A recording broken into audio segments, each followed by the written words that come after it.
পড়াশোনা সবার জন্য নয়। পড়াশোনা আমরা সবাই করি, স্কুলে আমরা সবাই ভর্তি হই, কিন্তু কজন ছেলে যে শুধু পড়াশোনাটা করে জানার জন্য, শেখার জন্য, আর দেশের জন্য, দশের জন্য, কিছু করার জন্য, সমাজকে কিছু বেটার দেওয়ার জন্য, কিছু নতুন কিছু দেওয়ার জন্য। তাই পড়াশোনাটাকে আমরা পড়াশোনার মতো কজন করি?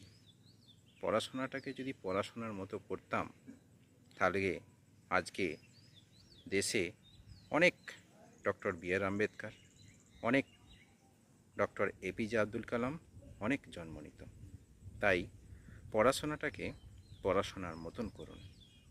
পড়াশোনাটা শুধু চাকরির জন্য নয়, পড়াশোনাটা করা উচিত আমাদের সাধারণ মানুষের জন্য কিছু করার, দেশের জন্য কিছু করার, নতুন করে কিছু করার।